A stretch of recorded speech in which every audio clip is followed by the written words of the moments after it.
પછી હવે પછીની જિંદગી ત્યાં હું શિક્ષણ સમાજના શિક્ષણ માટે સમર્પિત કરવાની અને એટલા માટે હું કહું છું કે કોઈક ને કોઈક વ્યક્તિએ ટાઈમ કાઢવો પડશે. એટલું હેલું નથી. અમે તરીવરથી મતાવા અને તરીવર એ માંડ આટલે પહોંચાડ્યું છે. માંડ ભેગું કરે છે અને વળે બેરાઈ જાય છે. માંડ ભેગું કરે છે અને વળે બેરાઈ જાય છે. પણ છતાં એને હાર નહીં સ્વીકારીએ. હમણાં મંત્રીએ માફી માંગી અને આજ મારે જાહેરમાં તમને બધાને કહેવું છે કે તમારા આવડો મોટો ઠાકોર સમાજ હવે તો ઘરે ભગવાનની લીલા લહેર છે. કોઈને અહીંયા એવું નથી કે મારા 500 કે 1000 કે 2000 રૂપિયા ના વાપરી ગયા ને એવું કોઈ કુટુંબ નથી.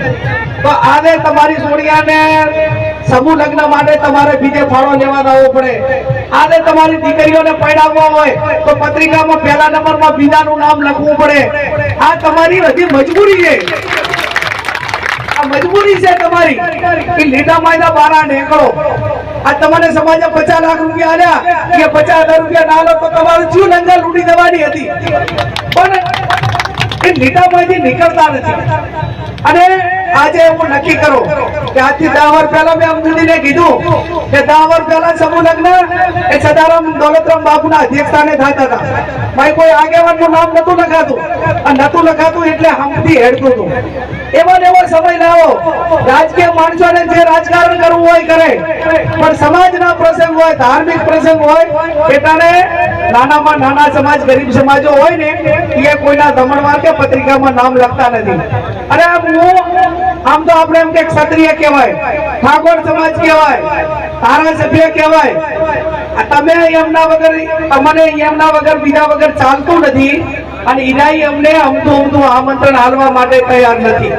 આ જોગોદીની બેઠા છે એની ધાર્મિક પ્રતિષ્ઠાઓ થાય તો ગામમાં ઠાકોરનું દાન લેવામાં ના આવે. એમની ધાર્મિક પ્રતિષ્ઠાઓ થાય તો ગેનીબેન ઠાકોર ધારાસભ્ય હોય તો એને ગ્રાન્ટ કે ભાઈ ધાર્મિક ગ્રાન્ટ મારે નથી જોતી. આવડો મોટો ભેદભાવ આપણે કોઈની જોડે ભેદભાવ રાખવા માંગતા નથી.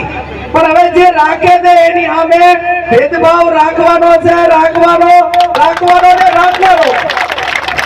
અમે નથી કહેતા કે અમારે રાખવાનો, પણ રાખે એની અમે રાખવાનો. અમને કોઈ વાલ્મીકી લાગણીથી આમંત્રણ આલે ને તો એના ઘર ઉતા 2 જણા